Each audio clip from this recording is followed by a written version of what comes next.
And what's special about Prepare? First of all, I would like to say that the whole book is based on the teachers' feedback, and teachers all over the world were telling their tips on how to change the book so it is a perfect course book. Of course, there is no perfect course book because there are different needs in different classrooms with different kids. But still, I find this book really amazing because, first of all, there is still this great approach, 2 books per exam, and levels 2, 4, and 6 have less exam tasks but more life skills, and levels 3, 5, and 7 have more exam tasks because these are exam levels. Pre-exam levels have more life skills direction, and they are more interactive and well, fun. I cannot say that preparing for exams is not fun with Prepare, but still. And every unit starts with About You section and finishes with talking points, where About You sections make Prepare more personalized and more interactive with talking points. There are also grammar, a lot of grammar practice and vocabulary practice, and it's all visible and designed in a way so it's at once visible where it is compared to the first edition. And there are Cambridge English corpus tasks that prevent your students from making the most common mistakes in their speaking, writing, and any kind of tasks. And also, there are, in exam levels, there are Prepare for Exam sections, which are also visible, and they will prepare your students, once again, not only for Cambridge English qualifications for schools, but also for our state exams, our independent external examination, and because the format is pretty similar, just not speaking, yeah, because we don't have the speaking test in our state exams, but still, preparing for speaking parts in exams is also fun. And also there are, English profile tasks that benchmark the vocabulary to the appropriate CE-FAL language level. And my favorite part, not to take too much time, is the life skills sections. Previously, those were CLIL sections, but in the second edition, there are life skills sections that prepare your students not only for exams, but also for life. And this is critical thinking, creative thinking, communication, collaboration, learning to learn, social responsibilities, emotional development, and also digital literacy. There are quite a few sections with digital literacy tasks. And here you can see physical well-being, and there is always a project at the end of this section. Culture sections, this is also my favorite thing about it, is that teachers all over the world said that culture sections should be about English-speaking countries, because all of the previously those were culture sections including different countries, different nationalities, different culture, but teachers wanted there to be Britain, the USA, New Zealand, and so on. And I know that teachers in Ukraine want that too, because we are learning this language, so we should learn culture where this language is working. And this is the great thing about culture section. So you don't have to search for the materials which will have appropriate grammar and vocabulary and represent the topic which is demanded by our ministry curriculum, where we have traditions of Britain, traditions of the USA, and so on. It's all there in Prepare course. And there are also updated videos for culture sections. And you can, there are too many favorite things I have about Prepare. My favorite thing is the teacher's book. This is the most perfect teacher's book I've ever seen, because when you turn the page, they designed it in such a way that you put it on the table and you don't have to turn it back and forth and so on. It's all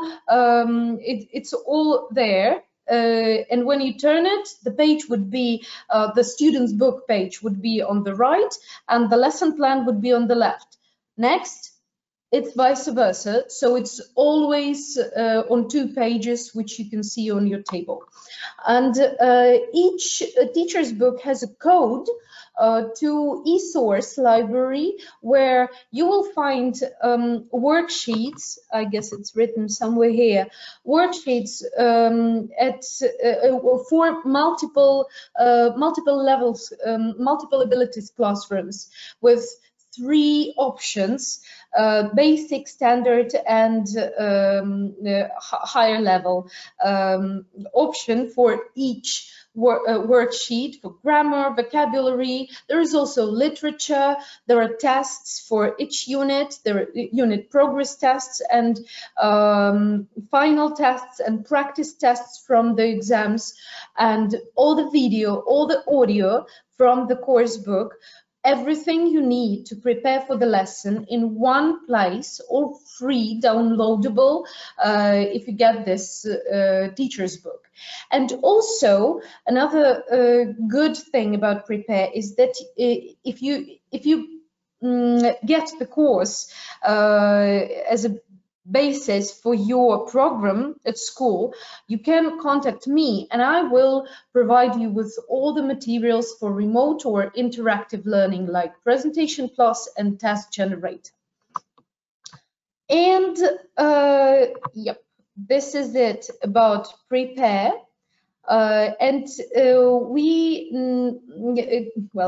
Globally, Cambridge has been doing this Supporting Every Teacher campaign for the last 3 or even 4 months. This is a great campaign. This is one of the benefits of the lockdown, I guess, because Cambridge created so many materials, and some of those you can see now on the screen. How to teach remotely with Think, Eyes Open, Prepare, and all the courses Cambridge provides.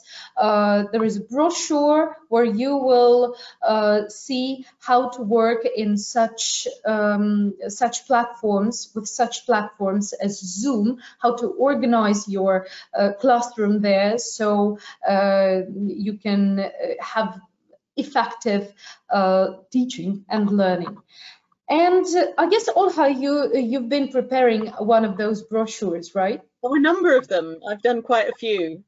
Yeah, so they're really well done, and even if everything is fine and we can go to school, still for those teachers who teach remotely, this is a great resource. And the Supporting Every Teacher campaign is now growing into Be Ready for Anything with Cambridge. Anything. Whatever happens, Cambridge is there to help you. And this means that there is some additional support for teachers who work with Cambridge or who want to work with Cambridge. So you can contact me for more details on what is available for teachers who want to be ready for anything.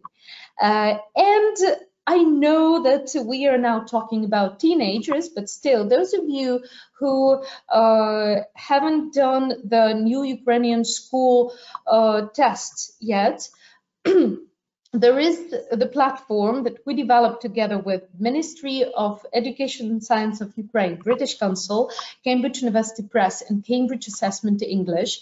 And here on the screen, you can see the link to this platform where you register, or if you've been registered in year 2018, when there was the first and the second grade, now the updates are available for the third and the fourth grade, and 1,600, and I think by the end of this week the number is over 2,000 teachers have already received their 5-hour certificate according to the order 567 by the Ministry of Education and Science of Ukraine. So please check this platform.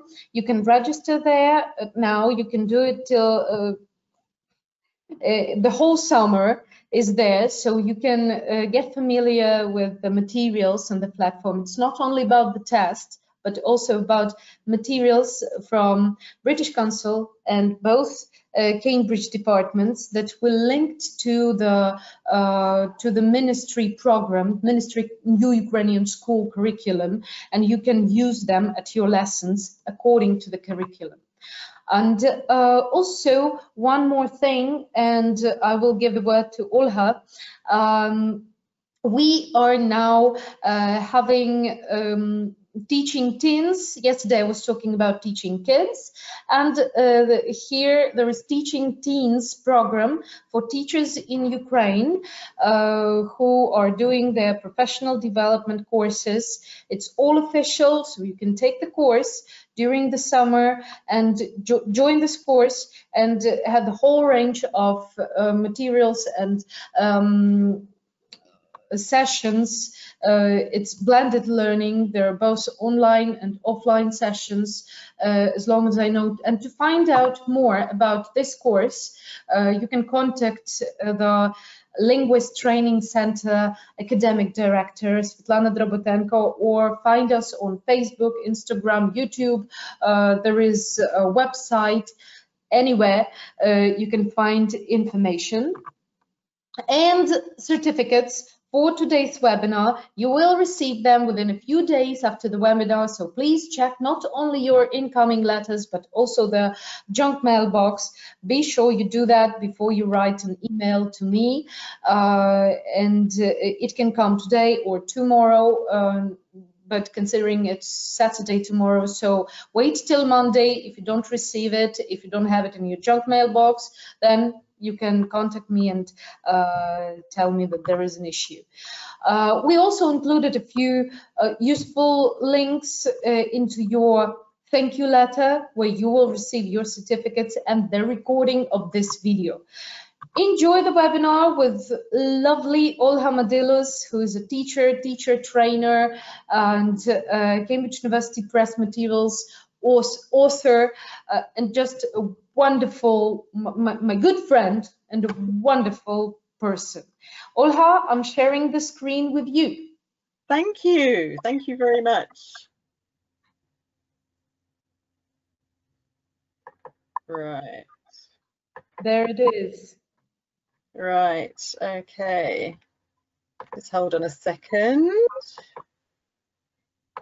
While Olga is preparing, I will just say that there is a question mark on your screens, and you can send your questions. I will see them, and at the end of the session, there will be time of Q&A time, and Olga will answer those questions. Only I can see your questions, unfortunately, but there are around 500 people here, and I will be trying to answer your questions as fast as possible.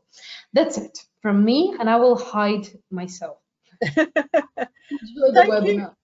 Thank you very much, Tanya. I'm just going to now, every time Tanya tells me that I'm her favorite trainer or her favorite person, I won't believe her, because she has many, many favorites. I just want to apologize. We're a bit late starting because of me. Technology at my end went a bit funny. I think it's because it's quite hot here in the UK. I'm talking to you from London. And I just want to say before we begin that we've all had to use technology. We've all had to do a lot of things that we're not used to doing that have been very, very difficult for us all. So I would just like to congratulate all of you for managing in this very, very difficult time.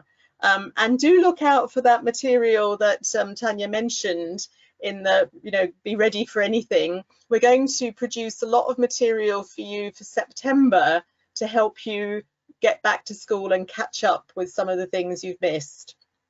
Okay, let's get going. Teen Apeal. Right, so I want you to just think about, I'm going to ask questions here, but you just think about the answers because there are 500 of you or more, so it's going to be quite difficult to get all your answers. But I think the word teenager is a very interesting word because it's actually a very new word. The word child, adult, these words are very old, but we've had them in our vocabulary for a very long time. But the word teenager is not so old. I think it started being used in the 1930s at the very earliest. But when we think of the word teenager, what kind of ideas go in your head? If you're a parent, it will be maybe different, but what do you think? I think lots of different things can come into our heads. Some of them quite positive, some of them may be a bit negative. But when we think of teenagers, we do think of them coming to an age where they are entering adulthood, but we might also think about them in terms of they're still young. And I don't know if you've thought of any of those words there. I mean, the legality of teenagers is very interesting as well. So we're going to have a little quiz here. I always like a quiz, so you have to just do this at home.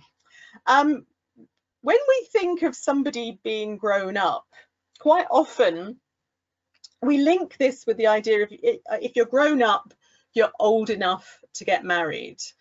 We might discuss that at another time, but for many people that if you're free to get married, then you're grown up. So here are two quiz questions. Okay, and this is getting you thinking about culture, but not necessarily English-speaking culture. What do you think is the answer to this question? How old does a girl have to be to get married in Iran? What do you think? 9.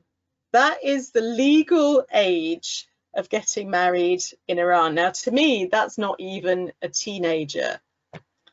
What's the legal age a boy can get married in China?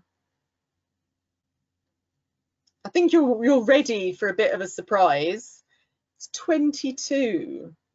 So really, we've got some very different ideas on what constitutes somebody who's grown up enough to be in an adult relationship. I mean, don't get me started on discussing the 9-year-old girl getting married because that really upsets me.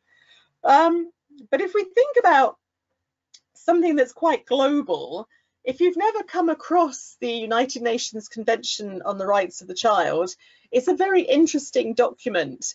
And it basically talks about all the things we should be doing to protect children, to care for them, to educate them, to give them the right support, to make sure they're not abused in any way.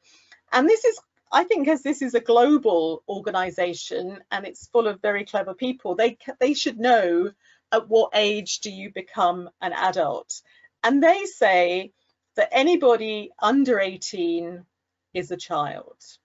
So we're looking at this idea of teenagers being, if you're 18, you're still a teenager, but you're not a child anymore.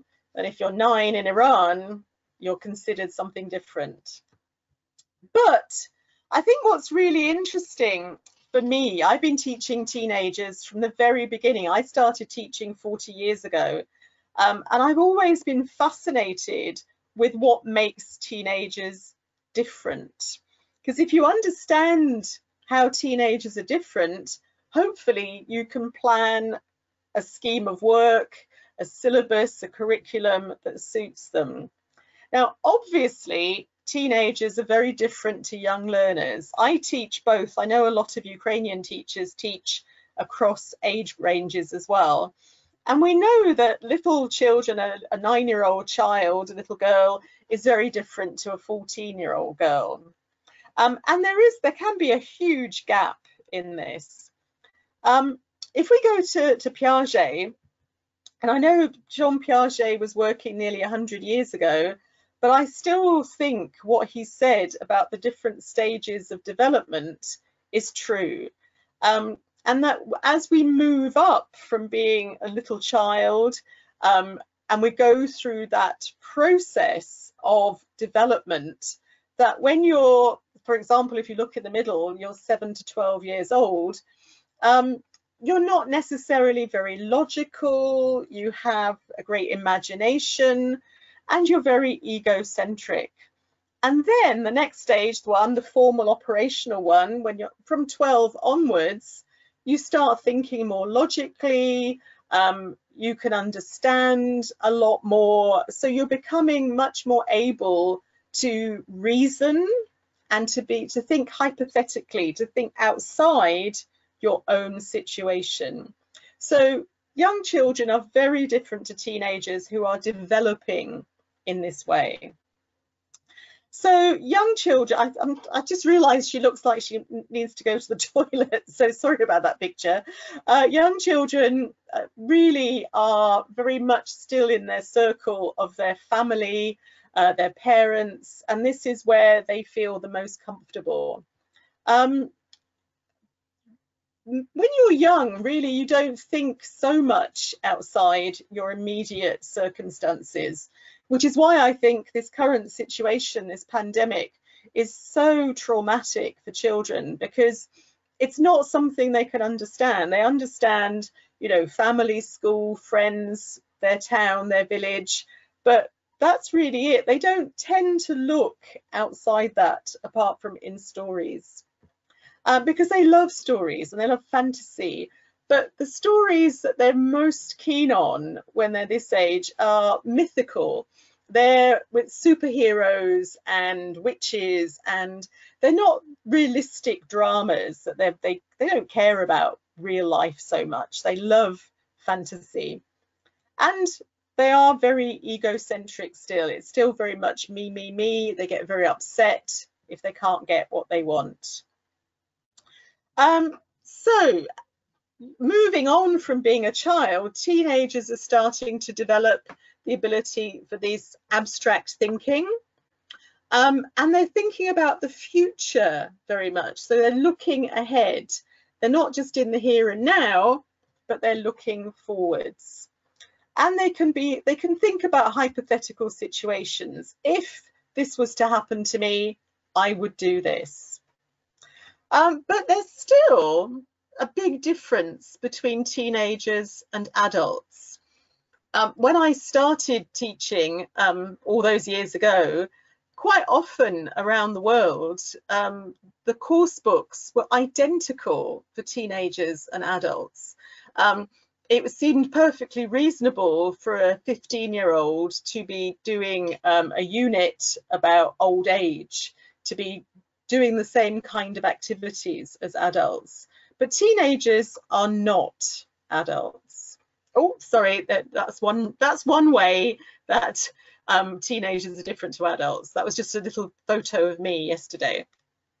Okay, so what is it that makes teenagers different? And I say I'm fascinated with this, and so I've done a lot of research outside of EFL, not just looking at teaching English, but actually looking at brain development. And this I find absolutely fascinating. You don't have to do all this reading yourself. I am here to tell you in a nutshell what it says. Now, you may have noticed, especially if you're a parent who teach teenagers, that quite often teenagers do get very depressed and very moody. And I remember my mother getting very annoyed with me when I was a teenager and telling me off. She said, "Oh, you're so moody," as if it was my fault. But it's actually something that is very physiological. It's a very normal phenomenon. And we'll talk a little bit more about that in a moment. They do need a lot of social interaction. With the lockdown here in London, I found it very interesting that every time I go to a park, it's full of huge groups of teenagers, 20, 30 teenagers all together, talking, laughing, texting each other when they're there. They can't keep apart. They need to keep that kind of interaction going. They're very social creatures. I'm very happy to stay at home. Another thing about when you're a teenager, you're always looking for something new. You always want to try things out. And a lot of parents of teenagers will say that they just don't understand the crazy things that their teenagers do.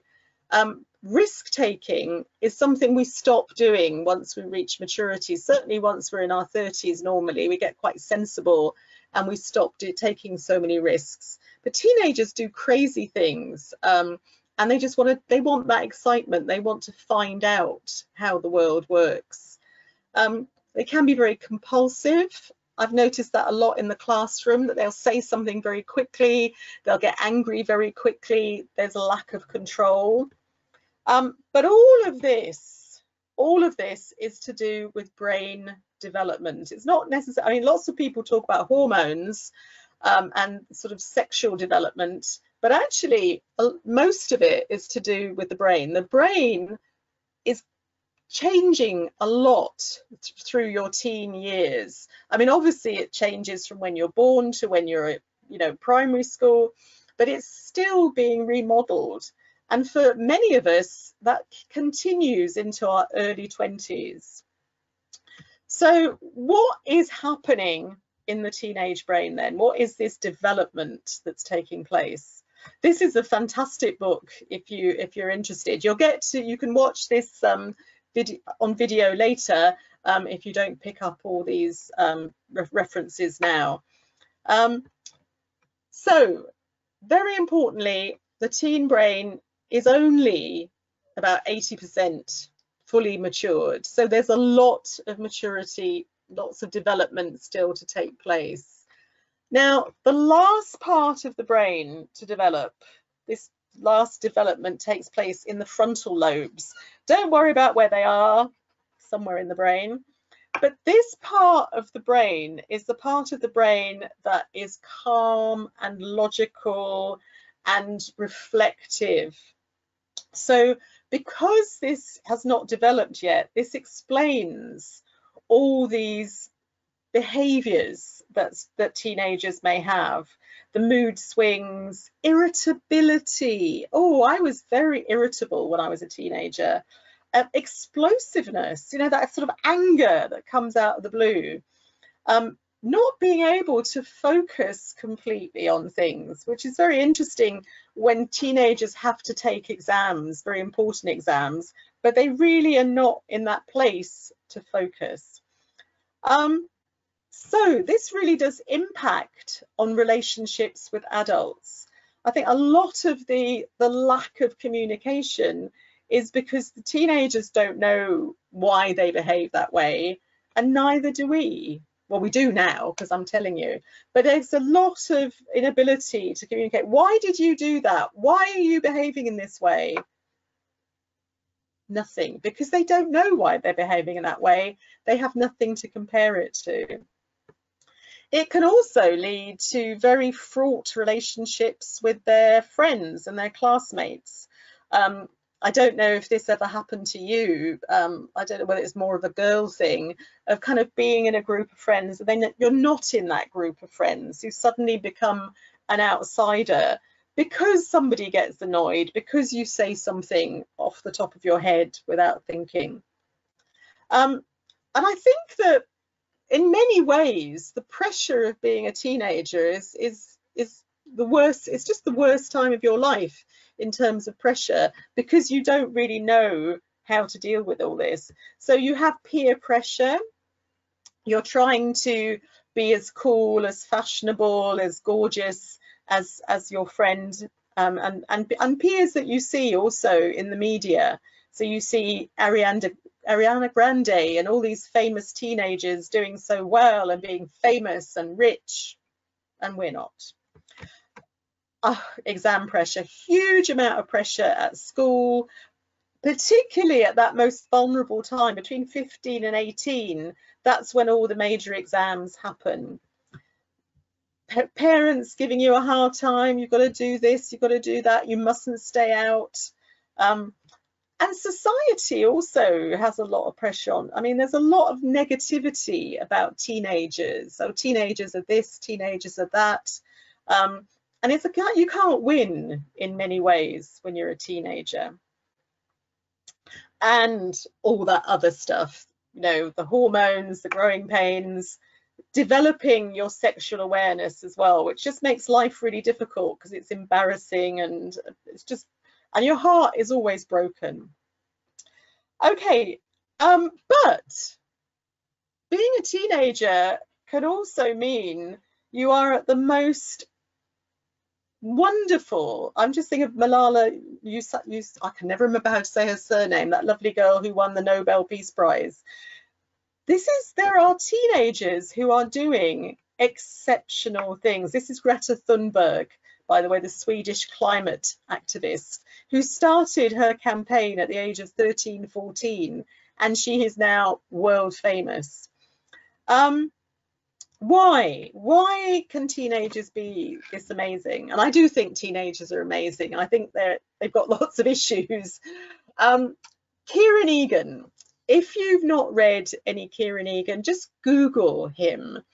He writes a lot about development of young people, of how we develop over the years. And I've really learned a lot from reading his books. And he says that we go through different stages in our lives, and our teenage years are our philosophic stage. This is the time we really start thinking. Remember that little child at the beginning who's very ecocentric, very concerned with just the here and now? Suddenly, as a teenager, you're like a flower opening up and realizing there's a world around you. And that's why lots of teenagers get very angry with the world around them. And they might get angry with their parents for letting things happen, like the terrible crisis we have in the environment. So again, don't worry about all this information on the screen. I just wanted to give you an idea of how Kieran Egan does this kind of systematic description of how we develop from birth to adulthood in terms of our perceptions, and from a very physical standpoint when we start and how we develop. So if you're interested, you can find all of this online. But what I want to point out is this column here where it says the philosophic understanding. So this is where our teenagers lie, in this state.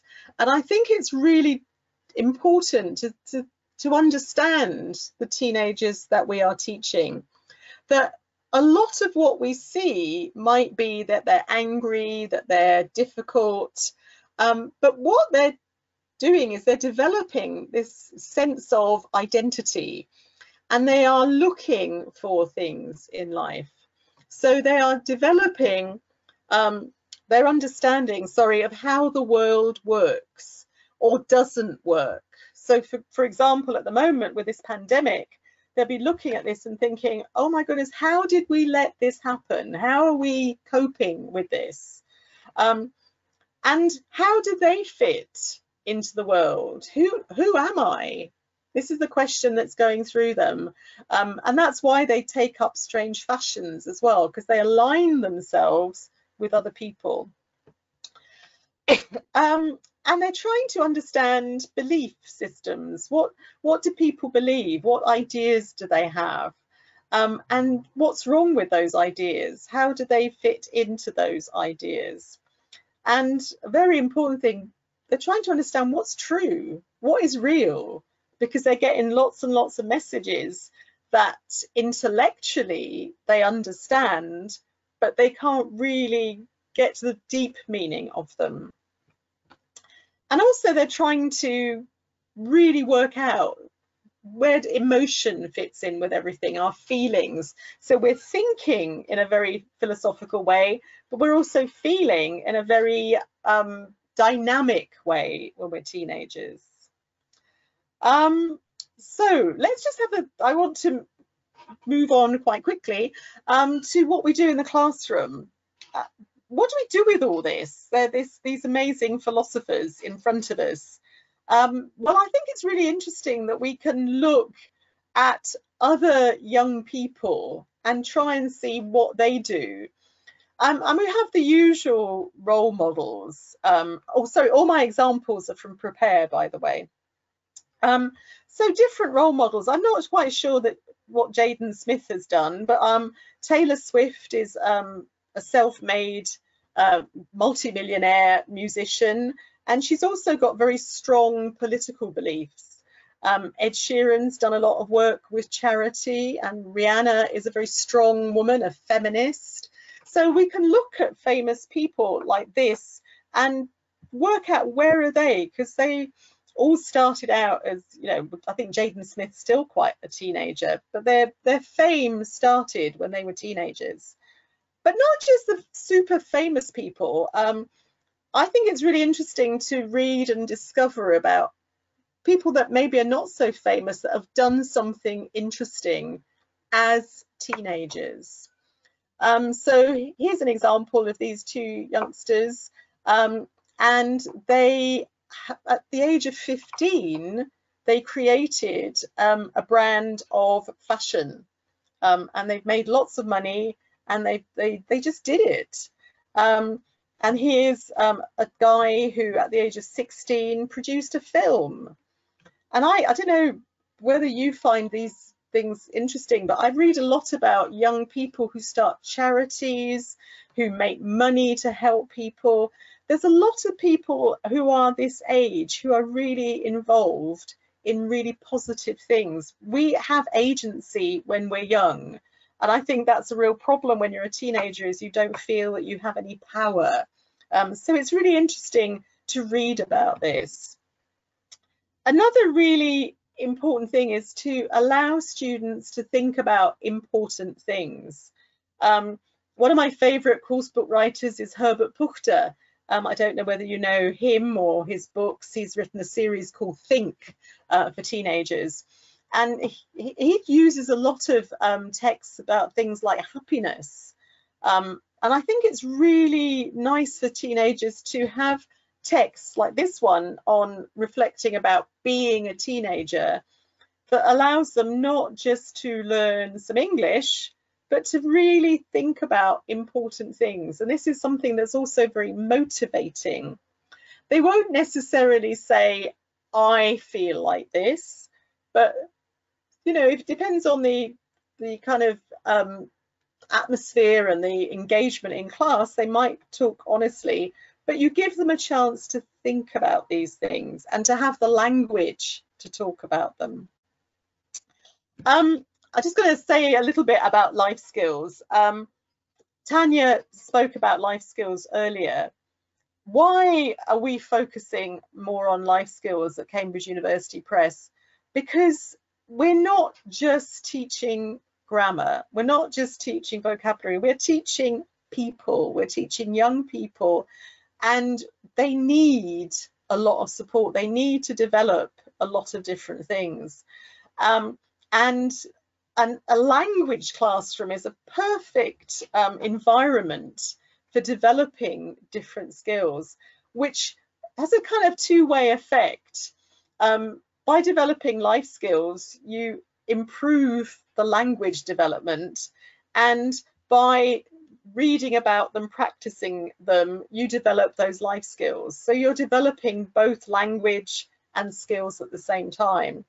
So for example, in just something like reading an article about conflict, this is something we were saying earlier, that, you know, teenagers can be very compulsive, can say things, can get into an argument.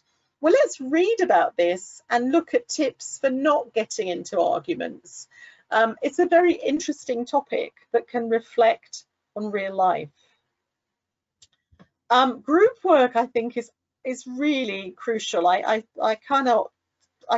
Recently, with the pandemic and students working at home, I think this is the thing that they've missed out most on, is working together, collaborating, sharing ideas. And I think it's really important that they have that kind of support in the classroom and outside.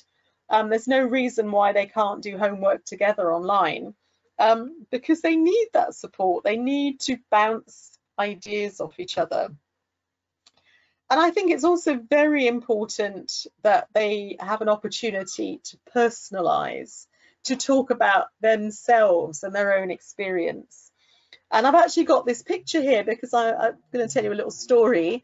I was teaching in Greece about 10 years ago, or maybe longer actually, sorry, time goes very quickly. Anyway, I had a group of teenagers, they were about 17 years old, and the boys were very reluctant to speak in class, even though their English was quite good. And I remember one day saying to them, do you like any sports? You know, and the usual kind of, and I asked one boy, I said, Dimitri, do you like any particular sport?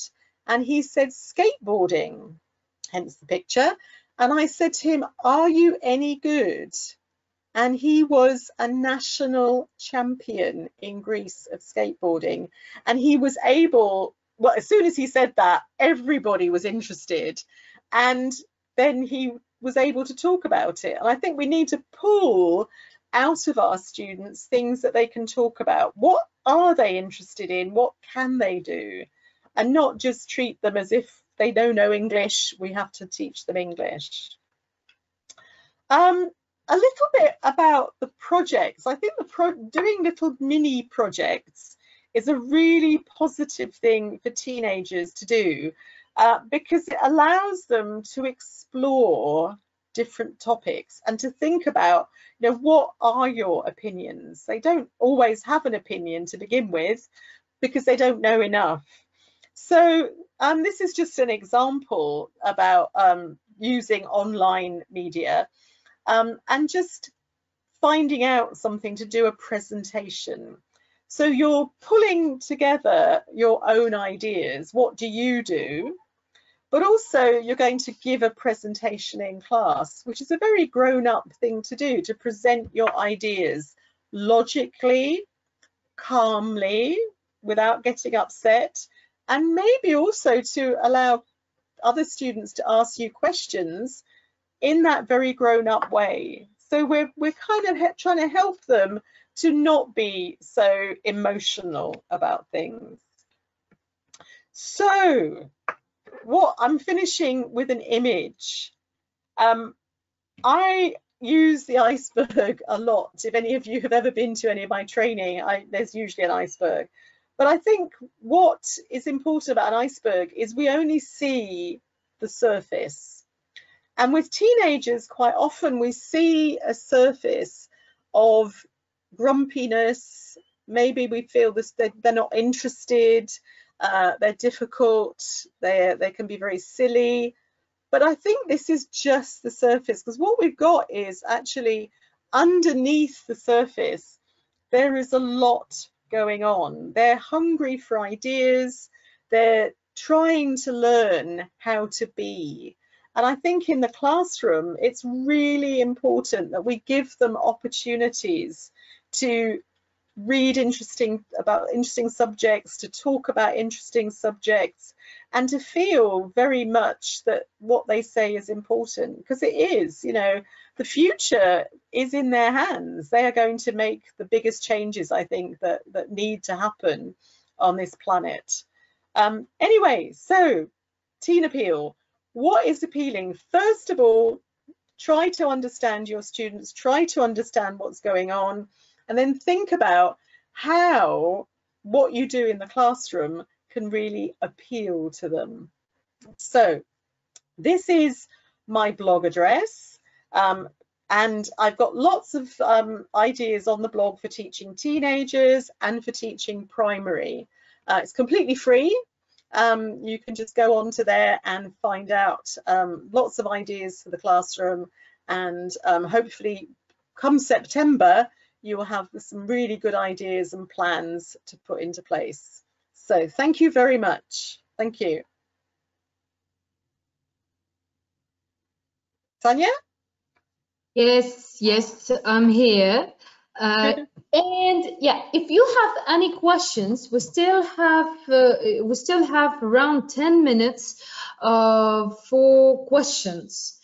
I was just typing the same thing in a chat, so we got something in advance. And there were questions about recording. Yes, there will be the recording. You will receive it in the thank you letter. And it will be available on our Facebook page and our YouTube channel, the Linguist YouTube channel. So, but if you have any questions right now, we will be happy to answer those. And not every day you have a chance to ask a question, to ask Ольго Мадилус a question. We've got a lot of thank yous at the moment. Not many questions. I might have stunned everybody. I think there's a lot of homework for people to do to look things up online. Yeah. Olha, yeah? You have a very beautiful name. Is it a Ukrainian name? There is a question. Napevno. Yes, both my parents were Ukrainian, but I was born in England. Але я знаю, як говорити по-українському. So when I'm in Ukraine, I try to practice. This is so great. You never speak Ukrainian at the seminars, but then sometimes you get this question. and then you say a few words, and this is so lovely to hear. I haven't had any practice for a long time, so I need to come back to do some real training in Ukraine, and then I'll be able to practice. Yeah, that's true. That's true. Well, we can practice. We can call each other and practice from time to time. When will be the next webinar? The next webinar, unfortunately, will be with me, not with Olga. I guess it's 16th of July, and then I'm going on my holiday. So yes, I'm going to visit some mountains anyways, even though there is no summer school.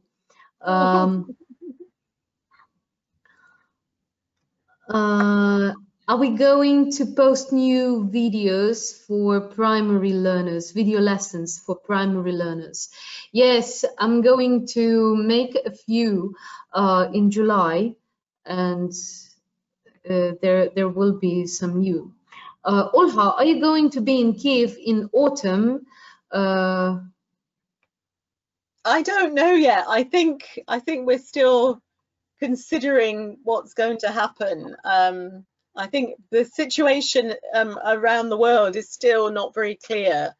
So I think Cambridge University Press is not making any plans yet, because it just wants to make sure that everybody is safe.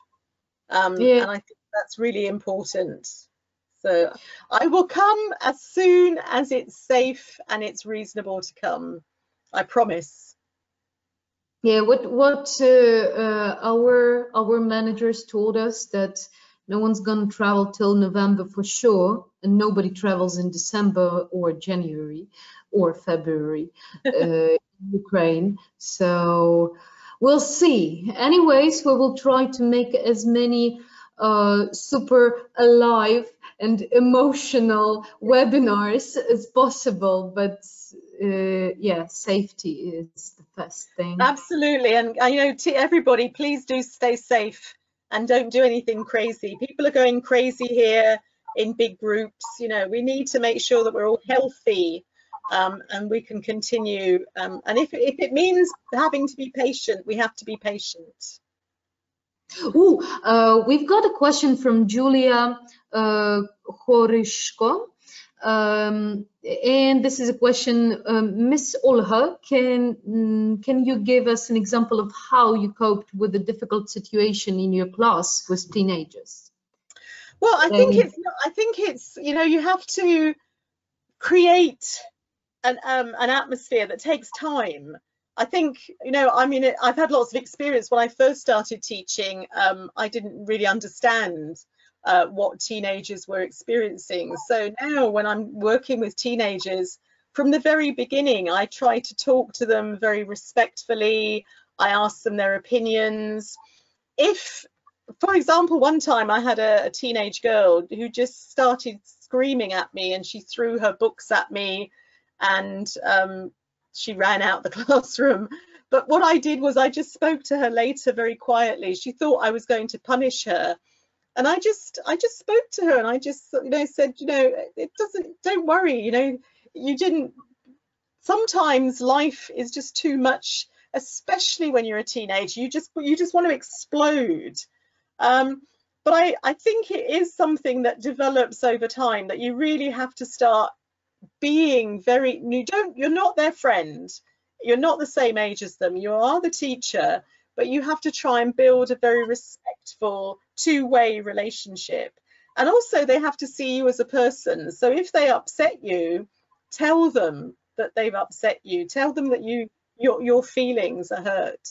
But I think, you know, allowing them to do a variety of different things, not being that strict, nagging teacher is very important.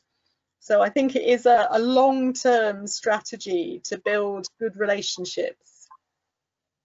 Yeah, what you said is showing that you are a human being is really important, because no, it's very true, because they don't really see you as that. They see you as some kind of barrier. But also if you negotiate with them, and you know, you have some really nice fun activities.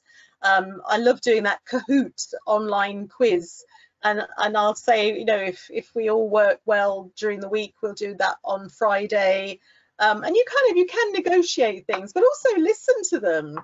If they say, we don't like doing this activity, it's boring, why do you have to do it? You can do something different. You know, be open to them. Take you know, some criticism as well, because that'll help us learn.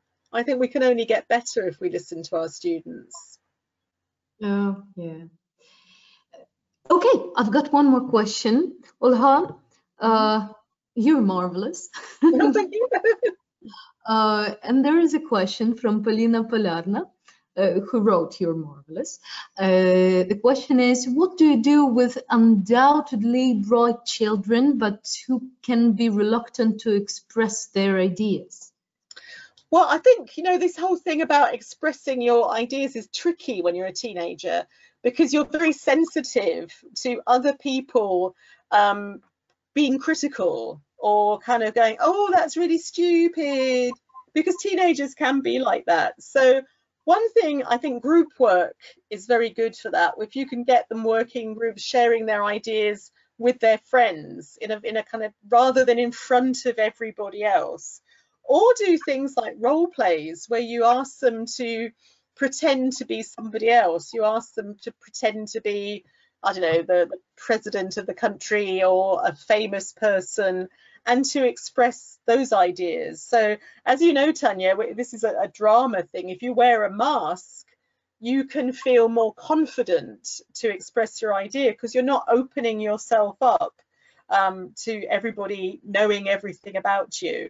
So I think we have to encourage people. But also, I think another thing that's important is we have to be open. And if you have a lesson and it's about fear, the first thing that I'd say is I tell them what I'm afraid of. And there's lots of things I'm afraid of. So you shouldn't expect openness from students. If you're not open yourself, but also to be open in front of a big group of people about something personal. It's tough. You know, I'm not going to stand on the street and tell everybody my innermost secrets. So I think we have to be a bit delicate with that. But certainly role plays are fantastic for that, because they can then give an opinion and say, well, it's not my opinion, it's some, you know, I'm just pretending.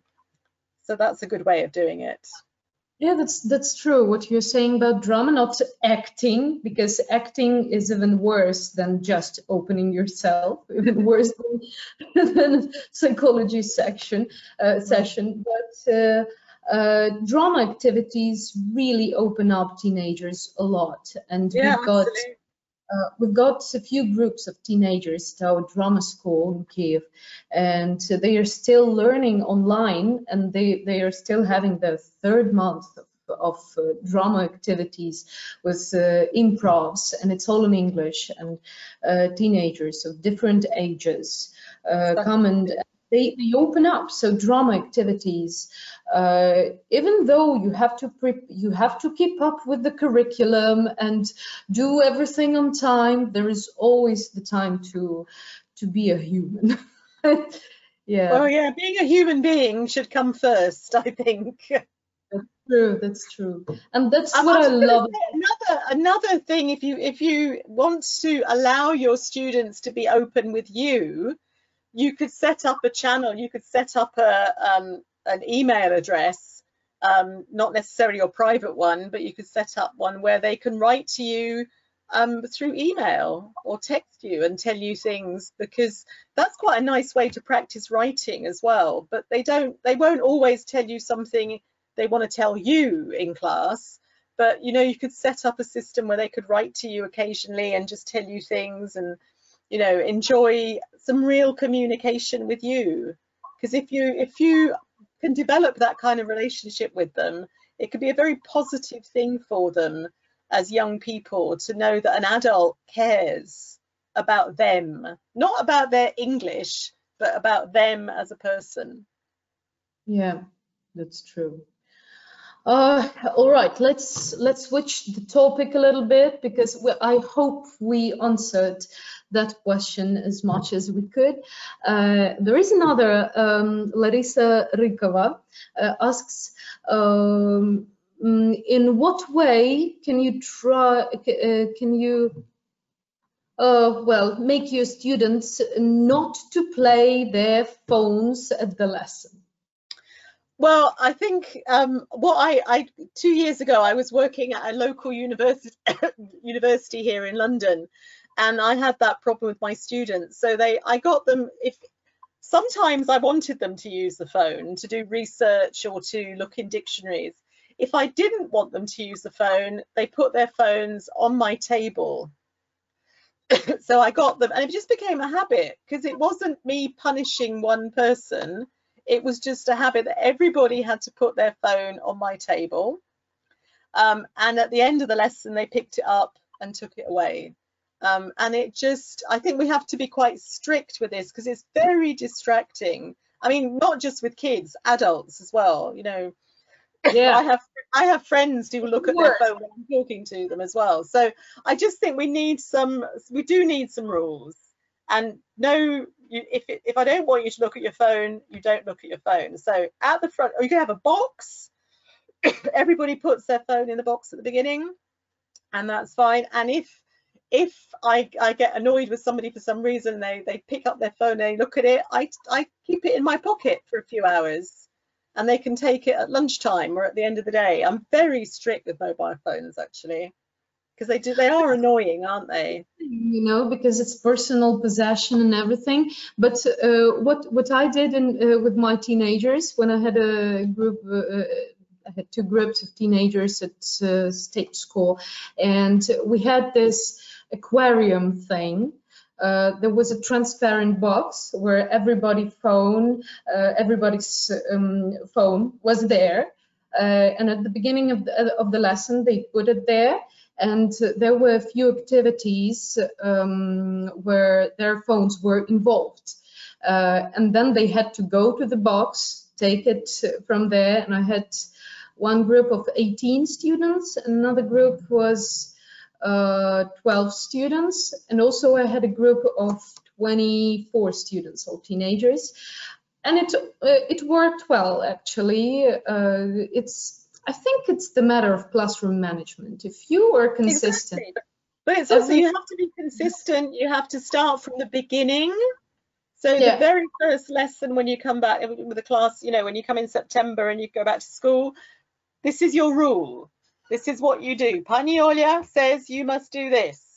And if you're consistent and fair and you don't answer your own phone in class, that everybody just gets into a habit. It's just developing very good habits.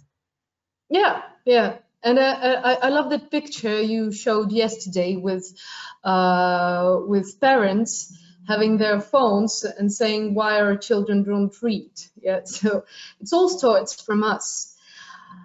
That's true. And here is another question. I'm just trying to choose questions that are, you know, different from each other. Thank you. Okay. Did you publish something new so far? Well, I haven't done anything new. I wrote my CUP book is a photocopyable book called Film, TV and Music, which is quite old now. Most of the work I'm doing at the moment is online. So I'm doing a lot of online teacher support with CUP.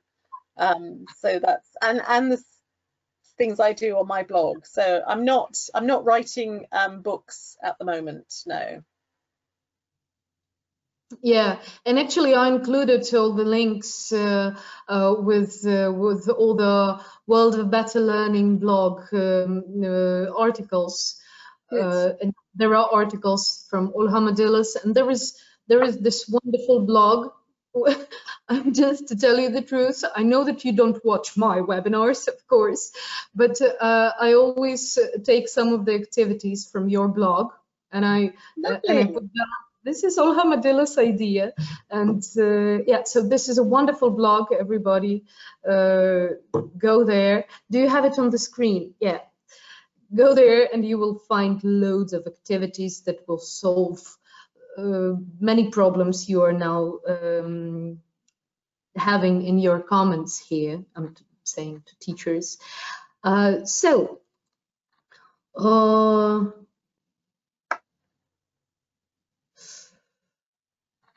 Okay.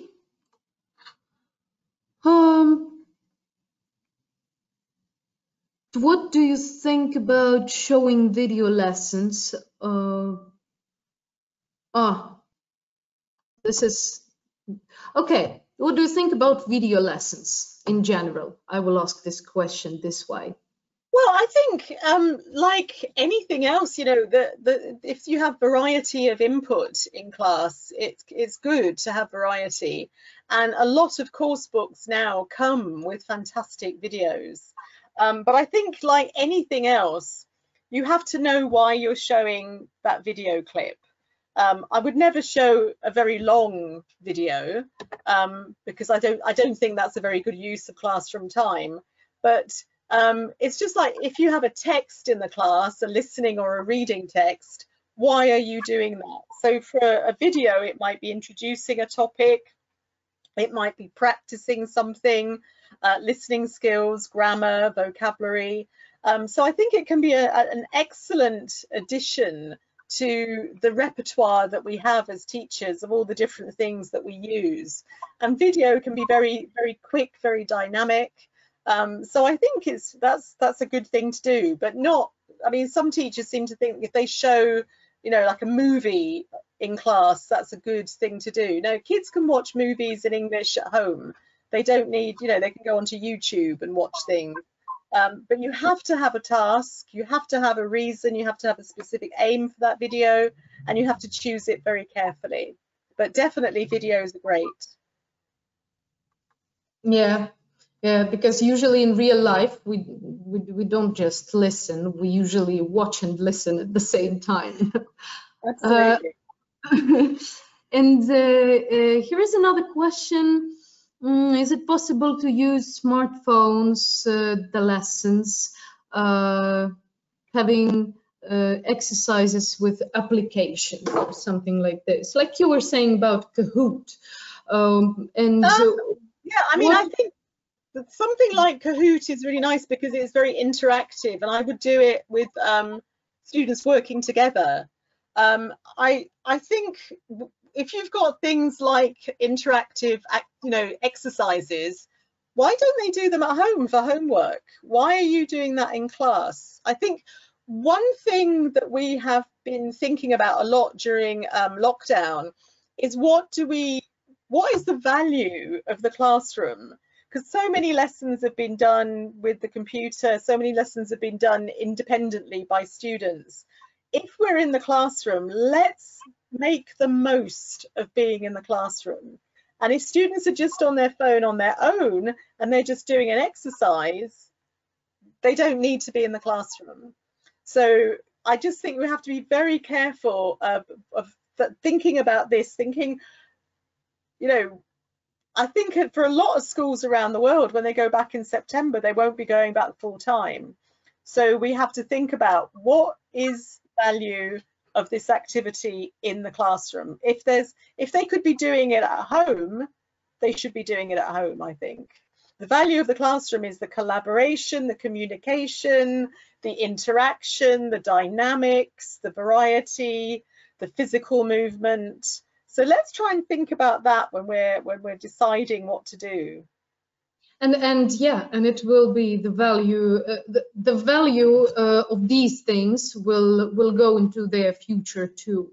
Like that's what we are teaching, the life skills first of all, and digital literacy. It's something we can show once and then ask them to do their homework with application or maybe some project. But absolutely, yeah. Doing it in the classroom, I avoided that always as well, because why don't we speak if we see each other? Exactly. Why touch each other if we can? Yeah. If we can. Yeah, okay, it looks like I don't have any more. No, what about face-to-face lessons? What can you say about face-to-face lessons in general, like teacher and student? Individual lessons. Oh, one-to-one lessons. One-to-one, yes. I don't really have terribly much to say about one-to-one lessons because I'm not an expert on them, because I've never really enjoyed doing them. I love the dynamics of a classroom. So I think one-to-one teaching is a very different dynamic, and I think it takes a different kind of expertise to do it.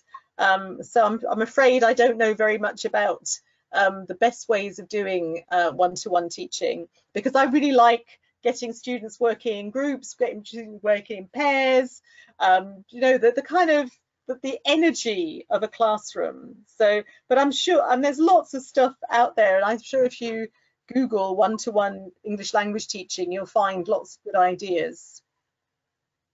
Yeah, and you know, sometimes one-to-one works much better. I just recently started doing ballet lessons, like dancing, you know, and I realized that I couldn't start from a group, you know, because usually people start when they are 3 years old, and I started when I'm 30. So so it's something you should maybe do. And maybe one-to-one is good, but not for teenagers, maybe for adults. I would avoid that with teenagers, most probably. Well, I think, you know, a lot of teachers do it because it's a very good source of income. So yeah, it's not something that you can necessarily avoid, but you need to think very carefully about the great advantage of one-to-one lessons is that you can really target your lesson to the needs of that one student.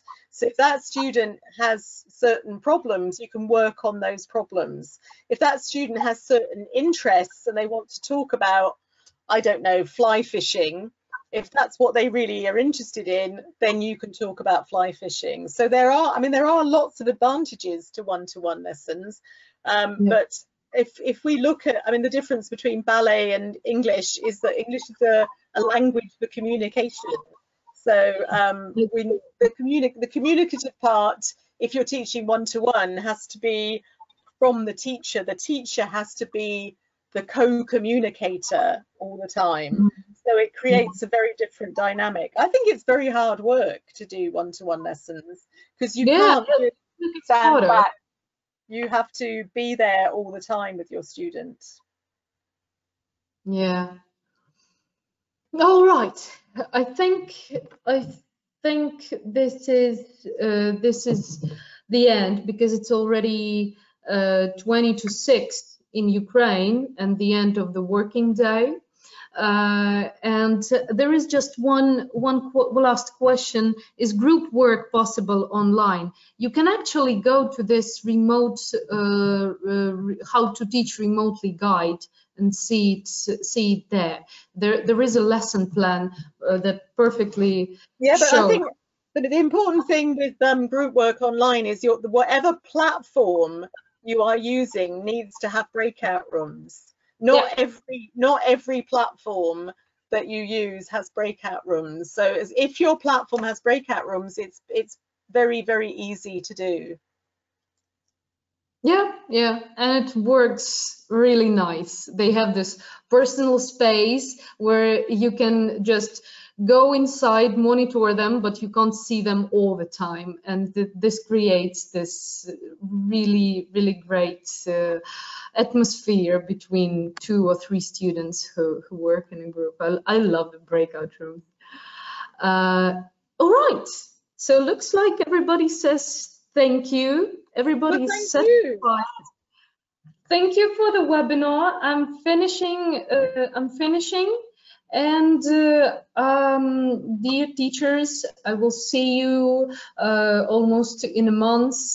At the next webinar, we will be most probably talking about something more summertime, like how to motivate yourself, not only students. And this is it. Olga, thank you very much. Well, thank you. Thanks everybody. It was, as teachers said, it was so useful, and they could listen to you for hours and hours. Oh, thank you. Thank you very much. Thank you. Bye-bye. Have a good summer, everybody. Get some fresh air. Get some sleep. And some good rest. Yes. Okay. Bye-bye. Bye-bye.